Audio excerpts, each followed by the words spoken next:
আমরা এখানে অন্নকূটের উৎসবের কথা আস্বাদন করেছি। আর তার মধ্যে আজকে আবার এক বিশেষ তিথি। দেখুন, ভগবান আমাদের কাছে আসবার জন্য একদম প্রস্তুত হয়েছে। তিথির পর তিথি, মানে কি, ভগবান লীলা করে আমাদের কৃপা করতে চান। লীলা কেন করছেন? আমাদের কৃপা করবার জন্য। কিন্তু আমাদেরই মন ওই দিকে এগিয়ে নিয়ে যেতে চাই, তাই তো? আজকে কি তিথি বললাম? গোপাষ্টমী। কার্তিক মাস শুক্ল পক্ষের যে অষ্টমী তিথি তাকে বলা হচ্ছে গোপাষ্টমী। কেন গোপাষ্টমী নাম? গোপ অষ্টমী, গোপ যোগ অষ্টমী, তাতে হলো গোপাষ্টমী। গোপের সঙ্গে কি সম্পর্ক? গরুর সম্পর্ক। গরুর কি সম্পর্ক? কি সম্পর্ক ছিল? গরুর সঙ্গে সম্পর্ক। সম্পর্কটা কি? এই আজকের দিনে ভগবান বাল লীলায় পৌগণ্ডে উপস্থিত হয়েছে, অর্থাৎ কিশোর বয়স অতিক্রম করে 6 বৎসর বয়সে উপনীত হয়েছে। 5 বৎসর বয়স পর্যন্ত তাকে বলা হয় কিশোর বয়স। আর 5 বৎসর বয়স অতিক্রম করে 6 বৎসরে যখন এসেছেন, সেই সময়টাকে বলা হয় পৌগণ্ড। এতদিন পর্যন্ত 3.5-4 বছর বয়স যখন, তখন থেকে গোপাল খালি বলতো, বাবা এই তুমিও গাভী চড়াও, আমিও গাভী চড়াও, গোচারণে যাব। বাবা কি করতেন? ওই ছোট ছোট বাছুর গুলোকে দিয়ে দিতেন। যা, ছোট বাচ্চা তো, যদি না নিয়ে যাই তাহলে জেদ করবে, কান্না করবে, তার থেকে ভালো এক কাজ করি, ছোট ছোট বাছুর গুলো দিয়ে দিই, তুই ছোট ছোট বাছুর গুলো নিয়ে খেলাধুলা কর। গোপাল কি করে? ওই বাড়ির মধ্যে কাছে পিঠে ওই বাছুর গুলোকে নিয়ে খেলা করে। আজকে যখন 5 বৎসর বয়স অতিক্রম হয়েছে, 6 বৎসর বয়স যখন হয়েছে, মায়ের কাছে গিয়ে বায়না জুড়ে দিয়েছে কি, মা এইভাবে এইসব ছোট ছোট বাছুর আমি আর চড়াবো। কেন? এই বাছুর বাচ্চারা চড়ায়, আমি তো বড় হয়ে গেছি, আমি এখন গোচারণে যাব। পিতা যেরকম গোচারণে যায়, সবাই যেমন গোচারণে যায়, ওই গাভীদের নিয়ে আমি ওরকম গাভী চড়াবো, গোচারণ করবো। মা গেছেন নন্দ মহারাজের কাছে, শুনুন এই আমাদের গোপালের কি বায়না শুনুন। কি না, গোপাল নাকি বড় হয়ে গেছে, গোপাল এখন আর ওই ছোট ছোট বাছুর চড়াবে না, এখন তাকে গোচারণে যেতে দিতে হবে। নন্দ মহারাজ বলছেন, আচ্ছা বেশ, যেতে তো দেব। তাই গাভী যে চড়াবি, গোচারণে যাবি, এই গাভীদের সামলাতে পারবি? বলে কেন পারবো না? বলে বেশ, তাহলে একটা গাভীর সঙ্গে তোর কেমন ক্ষমতা একটু দেখা, পরীক্ষা। গোপাল কি করেছে? ওই গাভীর মধ্য থেকে একটা গাভীকে বের করে নিয়ে এসে তার সঙ্গে এখন যুদ্ধ, ধস্তাধস্তি বললে ভুল হবে, এটা একটা প্রীতির সম্পর্ক। ঠেলাঠেলি শুরু হয়েছে। গাভী গোপালকে ঠেলতে ঠেলতে ওদিকে নিয়ে যাচ্ছে, আবার গোপাল ওই গাভীর শিং দুটোকে ধরে, গাভী তো মাথা নিচু করে আছে, গোপালের বয়স কত? 6 বৎসর। গাভী মাথা নিচু না করলে তো শিং ধরতে পারবে না। আর গাভী মাও কেমন দেখছে, আমার প্রভু আমার সঙ্গে লীলা করছে, মাথা নিচু করে রয়েছে, আর গোপাল শিং দুটো ধরে ঠেলতে ঠেলতে আবার গাভীর জায়গায় নিয়ে গেছে। এমন করে ঠেলাঠেলি করতে করতে এক সময় গোপাল কি করেছে, ওই গাভীকে, গাভী যেইখানে দাঁড়িয়েছিল সেই জায়গায় ঠেলতে ঠেলতে নিয়ে দাঁড় করিয়ে দিয়েছে।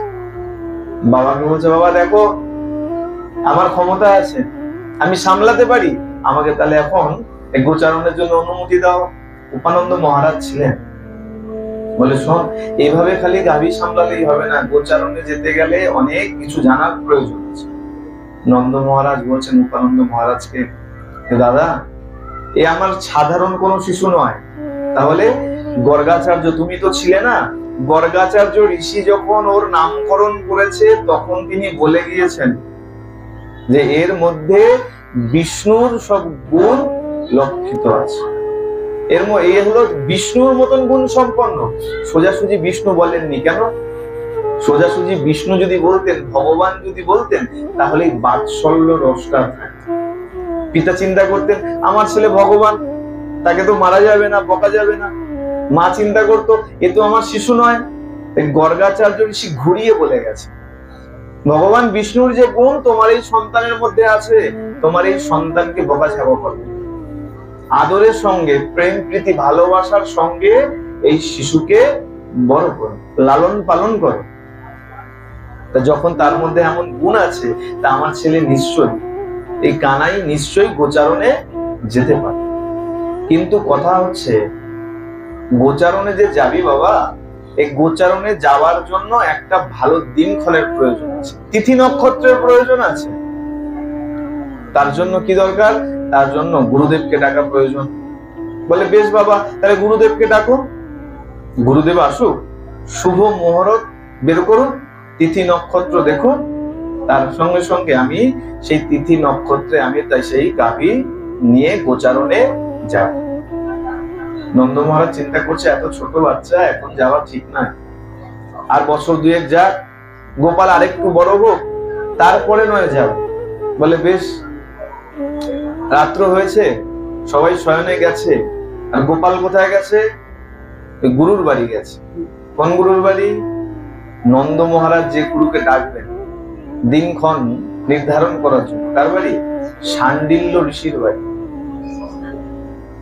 শাণ্ডিল্য ঋষির বাড়ি গিয়েছেন। কে গেছে? গোপাল গেছে। কি করতে? চোখ রাঙাতে। ছোট বাচ্চা তো, বাচ্চা তো লীলায় আছে বাচ্চা, প্রকৃত কি তিনি কে? অনন্ত কোটি ব্রহ্মাণ্ডের মালিক। ঋষি শাণ্ডিল্য জানতেন গোপাল গেছে গিয়ে চোখ রাঙাতে গেছে। কি বলে? বাবা কালকে তোমাকে ডাকবে, আমি গোচারণে যাব, তার জন্য দিনক্ষণ তিথি নক্ষত্র বিচার করার জন্য। আর তুমি গিয়ে কি বলবে? যে হ্যাঁ, আগামী কাল থেকেই গোপাল গোচারণে যাবে, এটাই ভালো তিথি, এটাই ভালো নক্ষত্রের যোগ আছে, এর বাইরে যেন কিছু না হয়। ছোট বাচ্চা তো গোপাল, ধমকি এসছে। তাকে শাণ্ডিল্য ঋষি। আর শাণ্ডিল্য ঋষি তো জানেন প্রভু এসছেন, চলে এসছেন। পরের দিন সকাল হয়েছে, আর যথারীতি নন্দ মহারাজ সেই শাণ্ডিল্য ঋষিকে ডেকেছেন। আসুন ঋষিবর, আপনি একটু দিনক্ষণ বের করুন, আমার গোপাল গোচারণে যাবে, তিথি নক্ষত্র কি বলছে, কখন ভালো সময় আছে। এখন শাণ্ডিল্য ঋষি বলছেন, মনে মনে তো চিন্তা রয়েছে, গতকাল রাত্রেবেলা আমাকে ধমকি এসছে, হ্যাঁ, উল্টো পাল্টা যেন না হয়। শাণ্ডিল্য ঋষি বলছে, এই গোপাল যাবে গোচারণে, দিনক্ষণের কি আছে, যাক। চিন্তা করছে আবার গোপাল যদি কিছু করে, হ্যাঁ, ছোট বাচ্চা। বলে যাক না, বলে না না, এটা কি বলছে, আমার সন্তান, আর সে গোচারণে যাবে, আগে ভালো করে দেখুন ওর হস্তরেখায় গোচারণ আছে কিনা, ওর জন্য শুভ কিনা, গোচারণও করতে পারবে কিনা, কোনো বিপদের যোগ আছে কিনা, আগে ভালো করে বিচার করুন, বেদ বেদান্ত আদি ঘেটে দেখুন কি বলছে সেখানে, তারপরে শুভ তিথি নক্ষত্র বের করুন, আর সেই তিথি নক্ষত্র অনুযায়ী আমি গোপালকে গোচারণে পাঠাবো। বেশ, এখন কি করবে? না তো গোপালের কথা ফেলতে পারছে, গোপাল তো বলেছে আগামীকাল থেকে আমি গোচারণে যাব, এর জন্য অন্যথা না হয়। এদিকে নন্দ মহারাজের কথাও ফেলতে পারছে না। নন্দ মহারাজ তো বলেছে বেদাদি সব ঘাটও ঘেটে দেখুন ভালো তিথি নক্ষত্র কি বলে। নন্দ মহারাজ তো মনে মনে চিন্তা করছে যেন 1-2 বছর পরের কোন তিথি বের হয়, তাতে গোপাল একটু বড় হয়ে যাবে। এখন কি করবে? নন্দ মহারাজের কথা রাখতে গিয়ে বেদাদি পুঁথিয়াদি সব ঘেটেছে। ভালো ঘাটছে কেন? বলে না, কিছু দেখার জন্য নয়, ভান করার জন্য ঘেটেছেন। খানিকক্ষণ ঘাটার পরে বলছেন, না নন্দ মহারাজ, ভালো সময় একটা পেয়েছি। কোন সময়? এই আজকে তো ভাবছিলাম, কিন্তু আজকে নয়, আগামীকাল ভালো সময় আছে। নন্দ মহারাজ বলছে, আরেকটু দূরের সময় হলে ভালো হতো না, 1-2 বছর পরে। বলে না না না, এই দিনটাই ভালো আছে। গোপাল তো শুভ দিন বলেই দিয়ে এসছে, আগামীকাল থেকে আমি গোচারণে যাব। বলে যে তিথি নক্ষত্র যার ইশারায় চলে, সেই তিথি নক্ষত্র তার কি বিগড়াবে? যার ইশারাতে এই নক্ষত্র আদি সব ব্রহ্মাণ্ড চলছে, সেই নক্ষত্র, সেই ভগবানের কি বিগড়াতে পারে? নন্দ মহারাজ বলছেন, আর একটু পিছিয়ে দিলে ভালো হতো।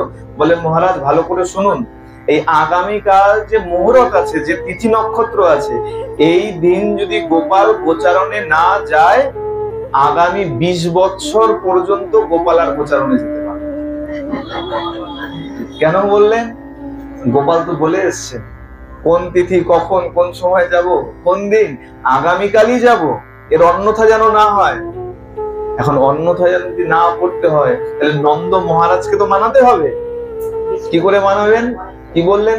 এখন নন্দ মহারাজ যাতে ভয় পেয়ে আগামীকাল থেকে গোচারণে যেতে দেয়, তাই বলে দিলেন যদি আগামীকাল যেতে না দেন, আগামী 20 বৎসরের মধ্যে এর কোনো আর যোগ নাই। যখন শুনেছেন বলে আচ্ছা বেশ, তাহলে তাই হবে। রাত্রবেলা এখন বলছে আগামীকাল যাবে, রাজার ছেলে, শুভ মুহূর্ত বেরিয়েছে, তিথি নক্ষত্র বেরিয়েছে, তার জন্য তো আয়োজন করতে হবে। নন্দ মহারাজ কি করেছেন? আয়োজনের একদম সার লেগে, একদম ধুম লেগে গেছে আয়োজনের। কেন?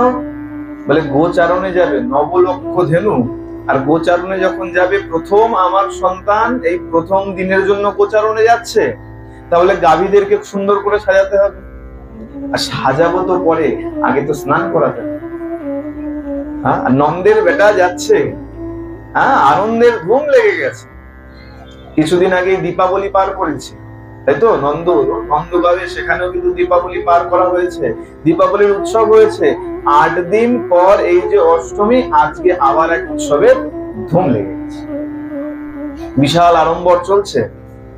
গাভীদেরকে স্নান করানো হচ্ছে, সব সখারা এসছে, গাভীদেরকে স্নান করিয়ে খুব সুন্দর ভাবে অলকা তিলকা সব এঁকে দেওয়া হচ্ছে। এটা কেমন বলুন তো? এটা এখনকার দিনের ছেলেদের দেখবেন 7-8 পর্যন্ত যখন বয়স হয়, তখন কি করে? বাবা বলে ভালো করে যদি রেজাল্ট করিস একটা সাইকেল কিনে দেবো, তাই তো? আবার কি বলে যে মাধ্যমিক যদি ভালো করে ফল করতে পারিস তাহলে একটা বাইক কিনে দেবো, তাই তো? মুহূর্ত তো, কোন মুহূর্ত? বলে মাধ্যমিক পাস কর, তাহলে বাইক কিনে দেবো, ব্যাস। এরপরে বলে গ্রাজুয়েশন যদি পাস করতে পারিস তাহলে 4 চাকা কিনে দেবো, তাই তো? একে একে সব থাকে তো। আজকে ঠিক সেরকম গোপালের আজকে সব হয়েছে, গোচারণে যাবে, বাবা কি বলেছেন বেশ তাই হবে। হ্যাঁ, যখন তিথি নক্ষত্র যখন মিলে গেছে, যখন সময় আছে, তাহলে তুমি যেতে পারো। হ্যাঁ, এখন গোপাল প্রভাত হয়েছে, সকালবেলা গাভী পূজন করা হয়েছে, গোচারণে যাবে। আর বলা হচ্ছে গোচারণে যাবার আগে গাভীদেরকে পূজা করা হচ্ছে। কেন? গাভীকে আমরা মা বলে থাকি, তাই তো? তাই না? গো মাতা বলি, গাভীকে মা বলে থাকি। এক মহারাজকে জিজ্ঞাসা করা হয়েছে যে পশুর মধ্যে সব থেকে উৎকৃষ্ট দুধ কার? মানুষ যে দুধ খায়, পশুর মধ্যে সব থেকে উৎকৃষ্ট দুধ কার? কার দুধ? মহিষের দুধের কথা বলা হচ্ছে। মহিষের দুধের কথা বলা হচ্ছে। তিনি বলেছেন মহিষের দুধ সব থেকে উৎকৃষ্ট, পশুদের মধ্যে সব থেকে উৎকৃষ্ট দুধ মহিষের। মহারাজ কি কথা বলছে? আমরা তো জানতাম গরু। বলে না, তুমি প্রশ্ন কি করেছো? পশুর মধ্যে সব থেকে উৎকৃষ্ট দুধ কার? পশুর মধ্যে যদি সব থেকে উৎকৃষ্ট দুধ তুমি দেখতে চাও, তাহলে সেটা মহিষের দুধ। তাহলে গরু? বলে না, গরু কোনো পশু নয়, গরু হলো আমাদের মা। এ কারণে আমরা বলি গাভী মাতা।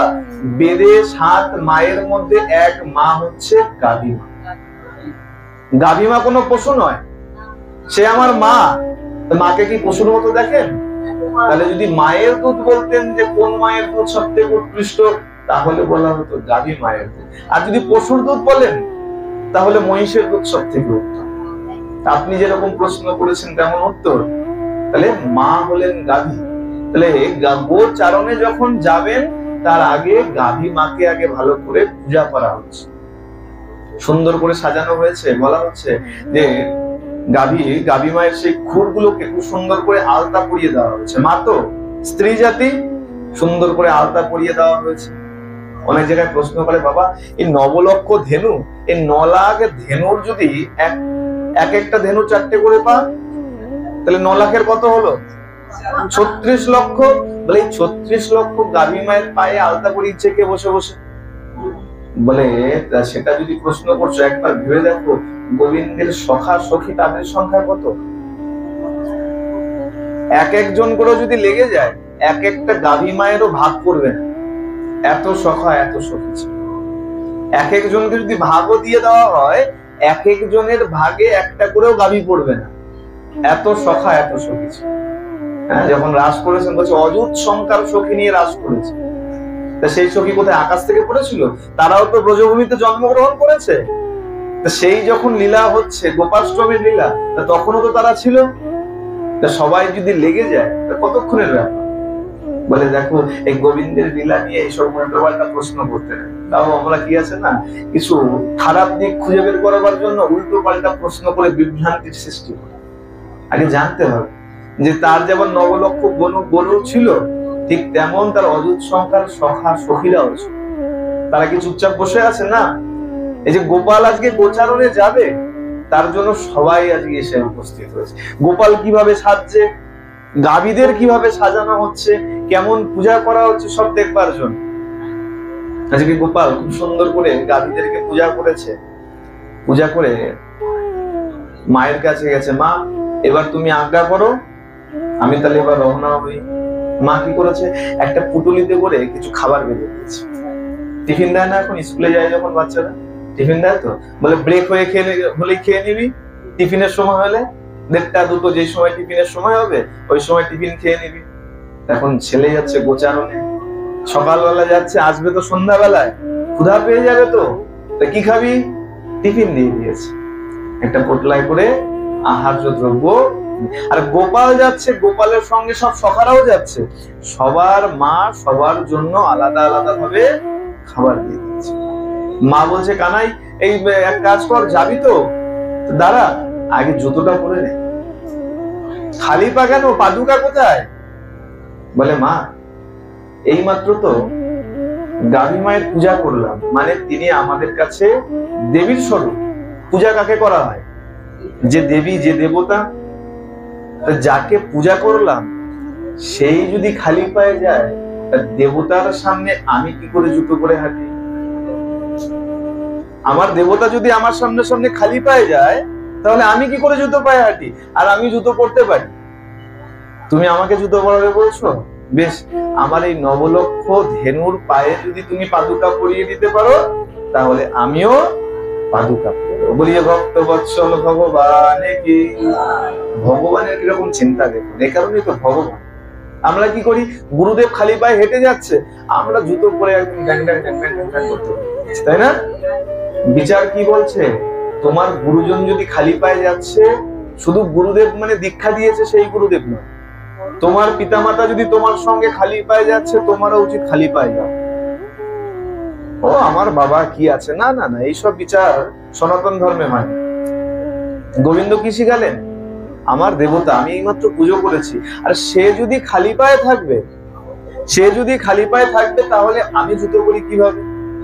আমিও জুতো করব। বেশ, আর সঙ্গে সখারা যাচ্ছে, বলে দেখ কানাইকে কিন্তু একা একা ছাড়বি না। কেন? বলে কানাইয়ের শত্রু অনেক, জন্মের পর থেকেই তো শত্রু লেগে আছে, তাই না? যখন ছোট্ট একদম তখনই পুতনা এসে হাজির হয়েছে, হ্যাঁ, কত কত অসুর বধ করেছে। মা বলছে দেখ কানাইয়ের শত্রু অনেক, ওকে একা ছাড়বি না। কানাই শোন, তুই কেমন ভাবে যাবি? সামনে শ্রীরাম যাবে, পিছনে বলরাম, আর তুই মাঝখানে, আর বাকি যত সখা আছে সবাইকে বামে নিয়ে নিবি। এইভাবে মাঝখানে থেকে তুই কিন্তু গোচারণে যাবি। আর সবাইকে বলে দিয়েছে, শোন তোরা কিন্তু লক্ষ্য রাখবি আমার কানাইয়ের দিকে। বেশ, সবাই বলেছে, আশ্বস্ত করেছে, চিন্তা করো না মা। এবার কানাই চলতে শুরু করেছে। এবার কানাই কেমন হয়ে যাচ্ছে? বলে গাভী সকল যাচ্ছে আগে আগে, সব গাভী মায়েরা আগে আগে যাচ্ছে, আর কানাই পেছনে পেছনে যাচ্ছে। গোপাল আমার পেছনে পেছনে চলেছে। বলছে যে ঠাকুর তুমি পেছন পেছনে যাচ্ছ কেন?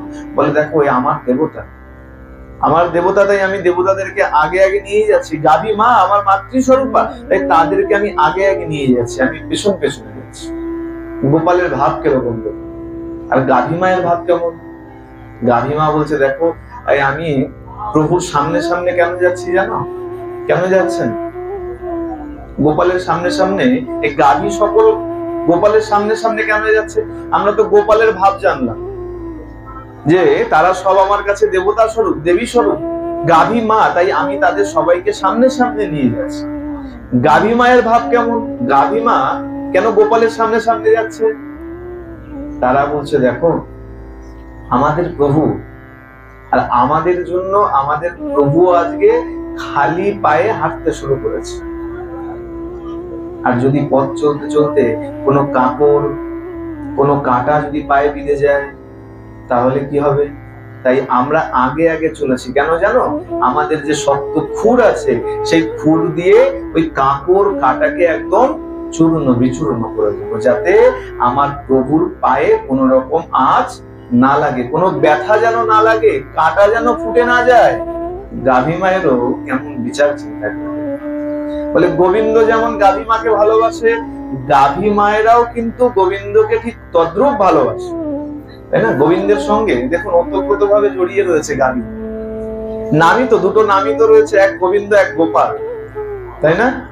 গবাম ইন্দ্র ইতি গোবিন্দ। গবাম ইন্দ্র, গবাম মানে গরু, তাদের যিনি রাজা তাকে বলা হচ্ছে গোবিন্দ, একটা নাম।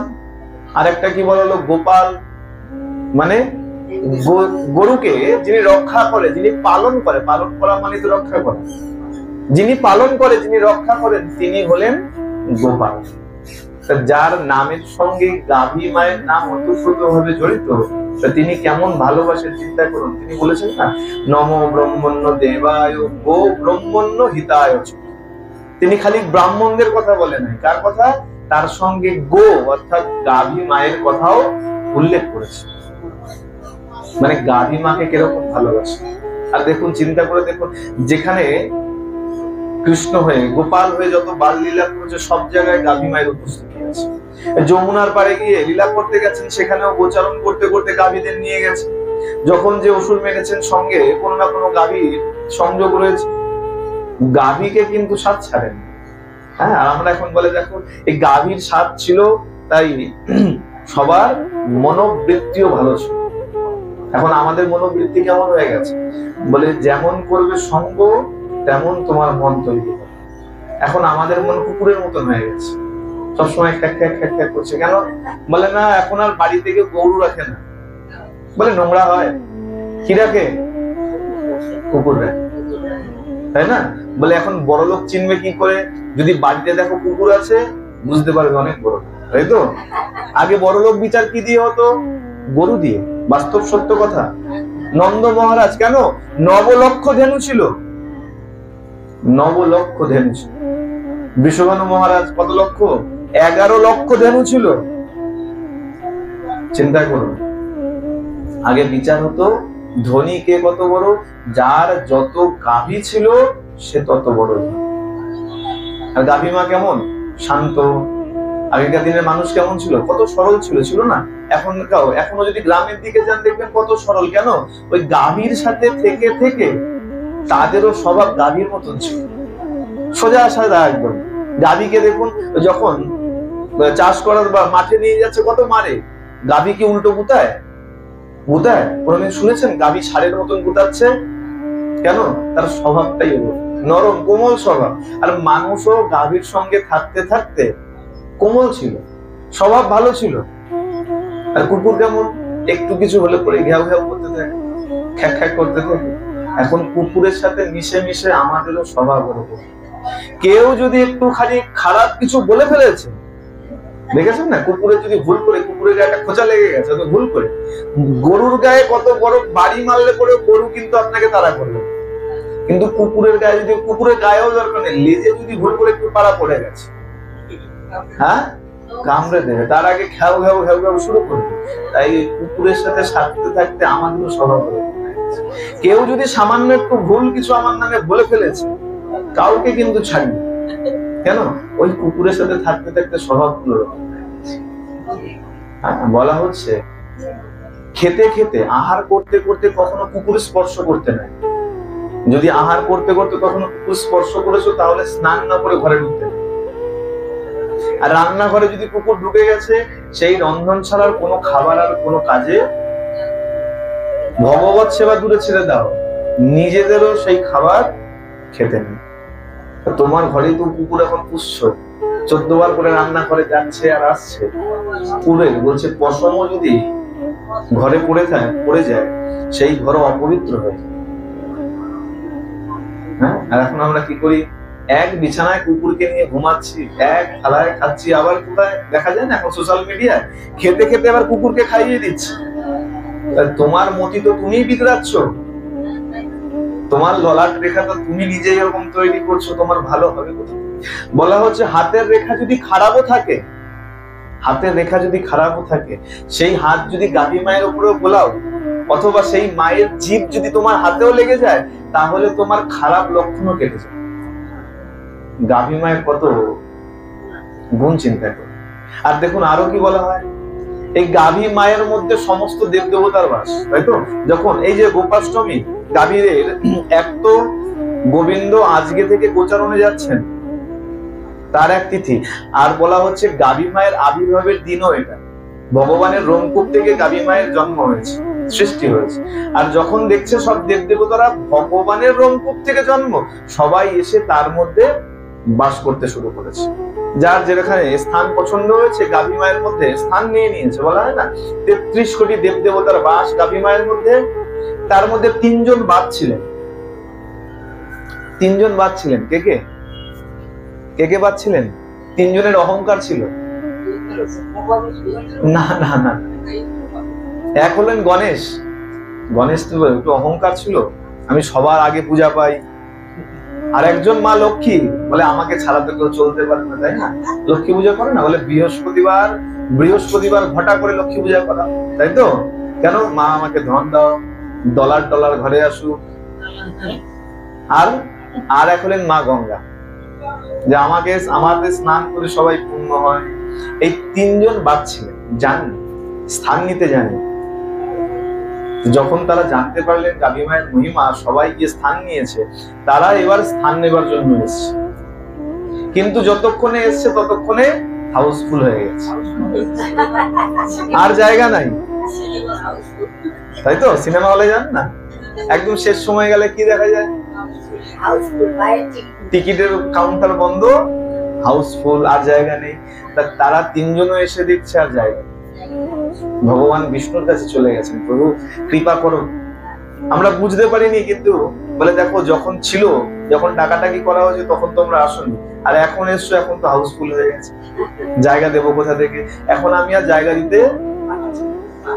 যদি দিতে পারে তাহলে তোমরা গাভী মায়ের কাছেই যাও, যদি কিছু ব্যবস্থা করতে পারে গাভী মাই কিছু একটা করতে, তাই তো?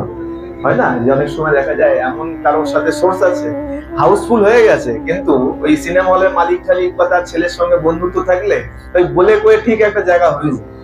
হ্যাঁ, বলে হ্যাঁ ব্ল্যাকে, তাই তো? মা বলছে ব্ল্যাকে, ঠিক কথা। হ্যাঁ, এখন ভগবান বিষ্ণু কি বললেন?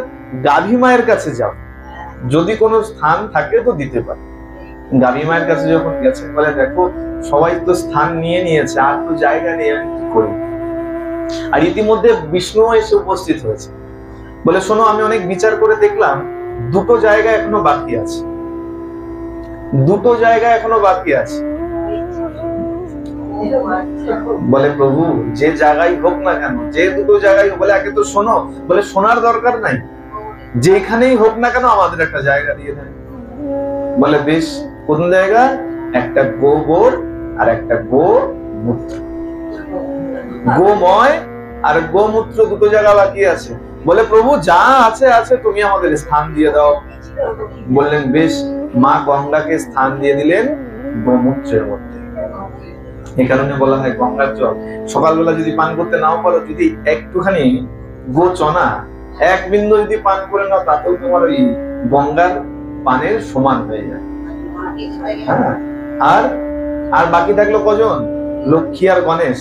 বলে প্রভু আমরা, বলে আর একটাই জায়গা বাকি আছে, দুজনে ভাগাভাগি করে নাও। ওই 2 জনকে স্থান দিলেন গোবরের। আমরা এক সময় বলি না গোবর গণেশ, বলি তো, শব্দ শুনি না গোবর গণেশ। এই লক্ষ্মী আর গণেশকে স্থান দিলেন গোবরের মধ্যে। এই কারণে বলা হয় বাড়িতে কোনো শুভ কাজ হলে আগে গোবর দিলাম। শুধু তাই নয়, বিচার করে দেখো, যেদিন মরে যাবে তোমার দেহটা যখন নিয়ে বাড়ি থেকে বেরিয়ে যাবে, ওই বাড়িকেও পবিত্র করবার জন্য আগে বলা হয় গভীর ছড়াও, গোবর দিয়ে লেপো। হয়তো বোঝা গেছে?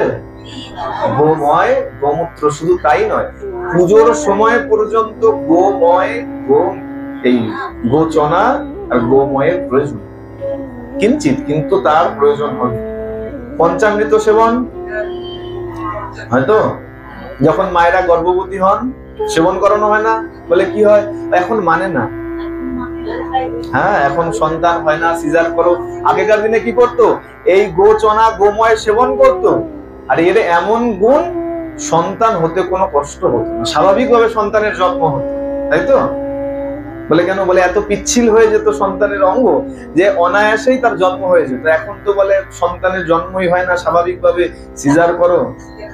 বলে করতে তো হবেই, সব সনাতন ধর্মকে তুমি ত্যাগ করে দিয়েছো, তোমার ভালো কোথা থেকে? গরুকে হাঁটিয়ে দিয়ে কুকুরকে ঢুকিয়েছো, তোমার কপালে তো এমন অবস্থা হবে। প্রেম সে বলো